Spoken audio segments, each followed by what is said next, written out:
Selamat berjumpa lagi dalam Renungan Provinsi MBC Indonesia. Hari ini Selasa 5 September 2023, kita akan merenungkan sabda Tuhan secara khusus dari Injil Lukas yang mengkisahkan tentang pengajaran Yesus di rumah ibadat yang membuat orang takjub dan orang yang kerasukan setan disembuhkan. Tema kita dalam renungan ini adalah perkataan Yesus yang penuh kuasa. Harus kita sadari bahwa perkataan yang kita keluarkan dari mulut kita punya kuasa. Kata-kata yang keluar dari diri seseorang baik secara lisan langsung atau tulisan secara tidak langsung dapat menimbulkan dampak positif atau negatif bagi orang lain yang mendengar atau membacanya. Menimbulkan nilai rasa positif bila kata-kata tersebut membuat orang lain merasa gembira, terhibur, dikuatkan, dan termotivasi. Sebaliknya menimbulkan nilai rasa negatif bila kata-kata tersebut membuat orang lain merasa sakit hati, sedih, terancam, tidak aman, dan dapat menimbulkan pertikaian. Saudara-saudari, mari kita simak bagaimana perkataan Yesus itu penuh kuasa untuk mengubah orang menjadi lebih beriman, takjub, dan dipulihkan dari kuasa jahat. Ketika Yesus mengajar rumah ibadat di Kapernaum, mereka yang ada di rumah ibadat itu kagum akan cara perkataan dalam pengajarannya yang berwibawa. Para pendengar dapat merasakan sedang mendengar firman Tuhan secara langsung melalui pengajaran Tuhan Yesus. Dikatakan di sini perkataannya penuh kuasa, bahwa tidak hanya pengajaran yang berkuasa, tetapi juga pribadi Yesus yang sedang berbicara itu. Kemudian dikatakan lagi, pada saat itu ada orang yang kerasukan setan dan orang yang dirasuki oleh roh jahat dan berteriak dengan keras. Yesus menghardik roh jahat itu supaya diam dan keluar dari orang yang dirasukinya. Di sini orang-orang yang ada di rumah ibadat itu dibuat lebih kagum lagi, karena bukan hanya kebenaran firman Tuhan yang mereka dengar yang membuat mereka kagum, tapi mereka menyaksikan sendiri bagaimana roh jahat itu keluar dari tubuh seorang yang dirasukinya di rumah ibadat itu.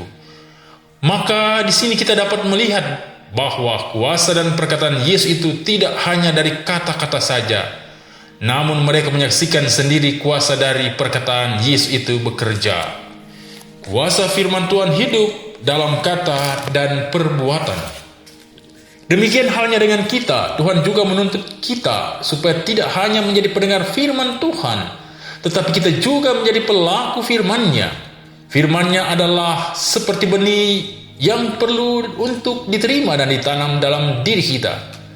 Kita tidak akan pernah bisa merasakan kuasa dan mujizat dari firman Tuhan jika kita tidak melakukannya. Jangan kita berharap akan menuai buah yang melimpah jika kita tidak menanam benihnya terlebih dahulu. Artinya, ketika firman Tuhan itu direspon dengan perbuatan, maka firman Tuhan itu akan berbuahkan kebaikan dalam hidup kita. Firman Tuhan berkuasa untuk melepaskan kita dari kuasa kegelapan. Dalam Injil hari ini, kita diperlihatkan bagaimana kuasa dan wibawa Tuhan Yesus mengusik ketenangan roh jahat yang merasuki seseorang.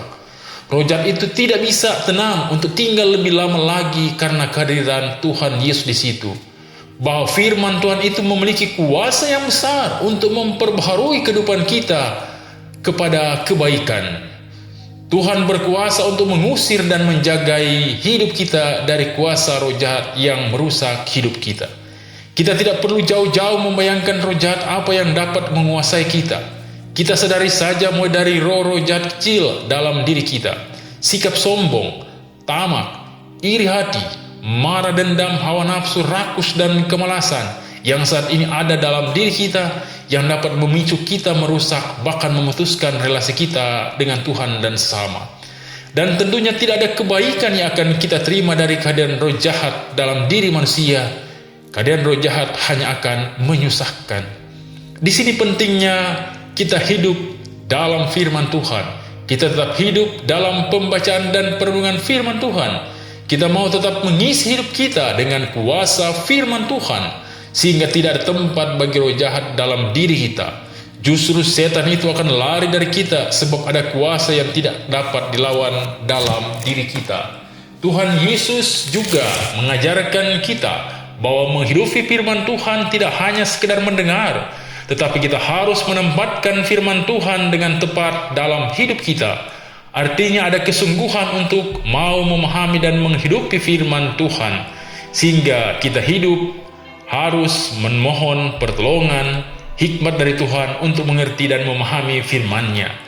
Kita bersyukur atas anugerah Tuhan yang memberitakan firman-Nya yang penuh kuasa itu dalam diri kita. Ketika kita menghidupi kebenaran firman Tuhan, maka kita akan takjub.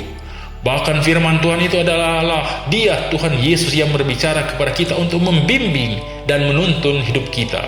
Firman Tuhan yang akan selalu memberi kita kekuatan, semangat, sukacita, dan memperbarui sikap dan perbuatan kita. Semoga demikian. Amin.